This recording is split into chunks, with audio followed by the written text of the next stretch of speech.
नमस्कार, सुप्रभात प्यारे मित्रों। इम्पोर्टेंट करंट अफेयर्स के इस वीडियो में आप सभी मित्रों का आपके अपने यूट्यूब चैनल दिनेश राजवंशी पर एक बार फिर से स्वागत है प्यारे मित्रों। पहला प्रश्न आप देख सकते हैं, थंबनेल में ही दिख रहा होगा। ये कश्मीर के केसर के कटोरे के रूप में किसे जाना जाता है? 4 विकल्प आपकी स्क्रीन पर, श्रीनगर, किश्तवाड़, पंपोर क्षेत्र या बड़गाम। पहचानिएगा क्या आंसर होगा। इसी वीडियो में मित्रों इस क्वेश्चन का डिस्क्रिप्शन के साथ वर्णन करेंगे प्यारे मित्रों, इसलिए वीडियो को अंत तक जरूर देखिएगा। लीजिए पहला प्रश्न आपकी पीडीएफ में ये रहा। प्यारे मित्रों, पहला प्रश्न है कल का कमेंट बॉक्स वाला प्रश्न, यानी हमने जो आपसे कल पूछा था उसका आंसर मिला लीजिएगा। किस देश ने जलवायु आपातकाल से निपटने के लिए 2050 तक कार्बन न्यूट्रल होने की बात कही है? तो इसका आंसर आप सभी मित्रों ने कमेंट बॉक्स में लिख करके प्रदान किया है। आप सभी मित्रों का शुक्रिया प्यारे मित्रों। इसका राइट ऑप्शन है आपका चौथा ऑप्शन, यानी जापान देश ने कार्बन न्यूट्रल होने की बात कही है 2050 तक। इसका विवरण देखिएगा। पहला बिंदु, जापान के प्रधानमंत्री कौन है? योशिहिदे सुगा जी हैं, याद रखिएगा। अभी हाल ही में ये बने थे। जलवायु परिवर्तन पर अपने देश की स्थिति में एक बड़े बदलाव की रणनीति पेश की है प्यारे मित्रों योशिहिदे सुगा जी ने, याद रखिएगा। आपको बता दें कि जापान दुनिया का तीसरी सबसे बड़ी अर्थव्यवस्था वाला देश है और कार्बन डाइऑक्साइड में 5वां सबसे बड़ा उत्सर्जक देश है जापान। प्यारे मित्रों, आपने ये विवरण देख लिया होगा। आपको याद होगा जापान की राजधानी टोक्यो है और प्यारे मित्रों 4 बड़े द्वीपों से मिलकर बना है जापान। आपका होक्काइडो, होन्शु, क्यूशु और शिकोकू, ये द्वीप हम आपको बता चुके हैं, तो आपका हम ये रिपीट नहीं कर रहे हैं। अगला क्वेश्चन ये रहा आपकी स्क्रीन पर। 8 नवंबर 2020 का पहला प्रश्न नोट कीजिएगा। हाल ही में विश्व सुनामी जागरूकता दिवस कब मनाया गया है? तो इसका राइट ऑप्शन नोट कीजिएगा। 5 नवंबर को विश्व सुनामी जागरूकता दिवस के रूप में मनाया गया है प्यारे मित्रों। बहुत ही इंपॉर्टेंट ये दिवस है, इसलिए नोट कीजिएगा इसको। और देखिएगा नवंबर माह के इंपॉर्टेंट दिवस ये रहे मित्रों, इसको स्क्रीनशॉट लेकर के रख लीजिए और बार बार इसे रिपीट जरूर कीजिएगा। ओके, ये देखिएगा पहला दिवस कौन सा है। 11 नवंबर को राष्ट्रीय शिक्षा दिवस के रूप में मनाते हैं। 14 नवंबर को बाल दिवस, आपको इनका तो नाम याद ही होगा, पंडित जवाहरलाल नेहरू जी के जन्मदिन पर।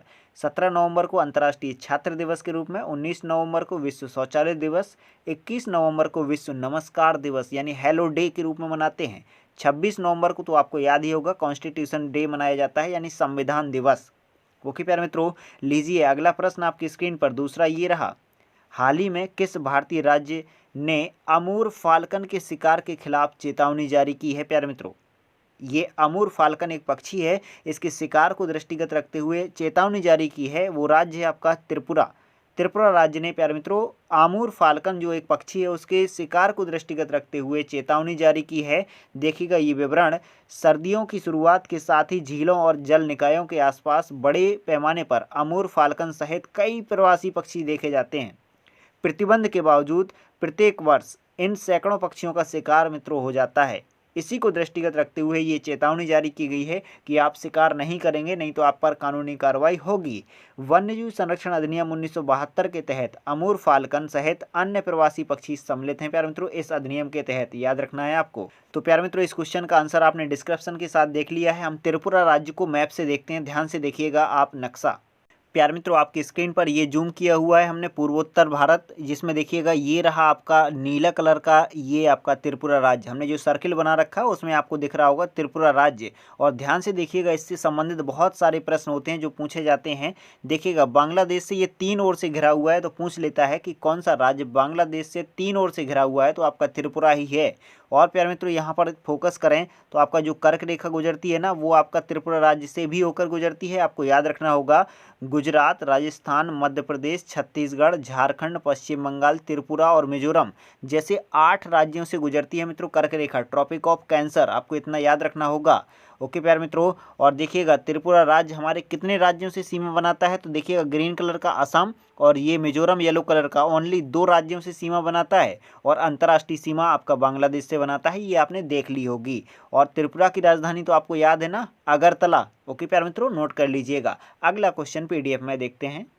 तीसरा प्रश्न आपकी स्क्रीन पर, निम्नलिखित में से किसे दिल्ली वायु गुणवत्ता प्रबंधन आयोग का अध्यक्ष नियुक्त किया गया है? इसका राइट ऑप्शन मित्रों पहचानिएगा। चारों विकल्पों में से इसका सही ऑप्शन है आपका चौथा विकल्प, यानी MM कुट्टी जो हैं वो दिल्ली वायु गुणवत्ता प्रबंधन आयोग के अध्यक्ष नियुक्त किए गए हैं। इनका नाम आपको याद रखना होगा।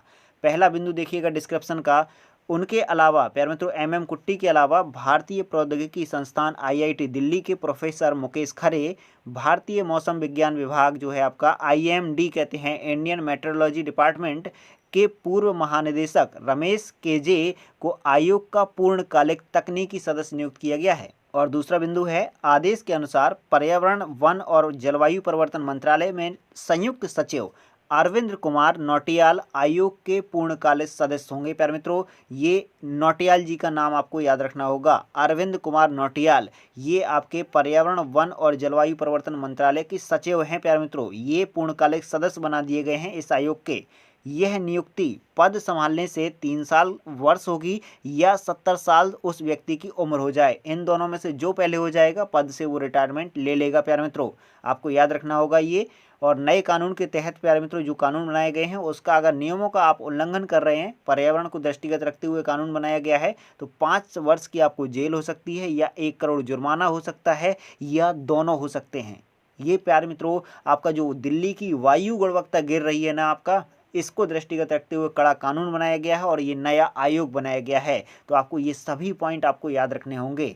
अगला प्रश्न ये रहा आपकी स्क्रीन पर 4। हाल ही में पहल भारत नॉर्डिक बाल्टिक कॉन्क्लेव आयोजित किया गया है। इस कॉन्क्लेव को किस मंत्रालय के सहयोग से आयोजित किया गया है? ध्यान से मित्रों राइट ऑप्शन चुनिएगा। इसका राइट विकल्प है आपका तीसरा विकल्प, विदेश मंत्रालय के सहयोग से प्यारे मित्रों ये कॉन्क्लेव का आयोजन किया गया है। किस कॉन्क्लेव का? भारत नॉर्डिक बाल्टिक कॉन्क्लेव, याद रखिएगा। और इसका उद्देश्य देखिएगा, इस बिंदुओं में दिया गया है। पहला बिंदु, इस कॉन्क्लेव में भारत का प्रतिनिधित्व विदेश मंत्री एस जयशंकर जी ने किया है। कॉन्क्लेव को संयुक्त रूप से विदेश मंत्रालय और भारतीय उद्योग परिसंघ द्वारा आयोजित किया गया है, दोनों ने मिलकर किया है आयोजन। इस कॉन्क्लेव में स्वच्छ प्रौद्योगिकियों और नवीकरणीय ऊर्जा, artificial intelligence, supply chain, logistics और ब्लॉकचेन पर ध्यान केंद्रित किया गया है। यानी इन बिंदुओं पर फोकस रखा गया है, यानी पर्यावरण के जो महत्वपूर्ण पॉइंट्स हैं जिससे पर्यावरण आपका सुरक्षित रहे उनको ध्यान रखा गया है। और प्यारे मित्रों अगला बिंदु देखिएगा, ये डिटेल के रूप में ही है। जो आपके नॉर्डिक और बाल्टिक कंट्री नाम आए हैं ना, इनको ध्यान से नोट कर लीजिएगा।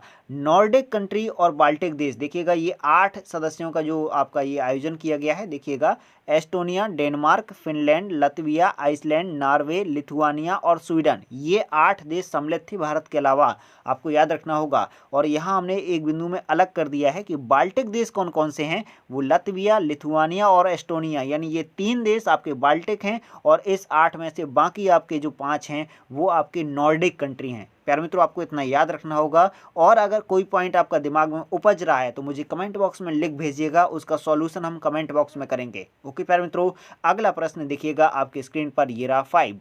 जम्मू कश्मीर के किस क्षेत्र या जिले को कश्मीर के केसर के कटोरे के रूप में जाना जाता है? तो ध्यान से प्यारे मित्रों चारों विकल्पों का अध्ययन कीजिएगा और राइट ऑप्शन तक पहुंचिएगा और मिलाइएगा। इसका राइट ऑप्शन है आपका पंपोर क्षेत्र, चौथा विकल्प सही है। पंपोर क्षेत्र को कश्मीर के केसर के कटोरे के रूप में जाना जाता है, याद रखिएगा और नोट कर लीजिएगा। इसका डिस्क्रिप्शन ध्यान से पढ़िएगा। केसर की खेती में सुधार के लिए नेशनल मिशन ऑन केसर लागू है। प्यारे मित्रों, पंपोर क्षेत्र कश्मीर और यांगयांग सिक्किम का एक क्षेत्र है के बीच जलवायु और भौगोलिक परिस्थितियों में समानता है, जिससे यांगयांग में केसर की सफल खेती हुई है, यानी वृद्धि हुई है केसर उत्पादन में। आपको याद रखना होगा ये यांगयांग जगह कहाँ पर है, सिक्किम में है।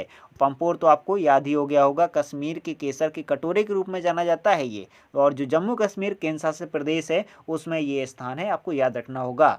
अगला प्रश्न देखिएगा आपकी स्क्रीन पर, ये रहा 6। हाल ही में भारत के उपराष्ट्रपति ने अंतर्राष्ट्रीय शतावधानम कार्यक्रम का शुभारंभ किया है, यह किससे संबंधित है?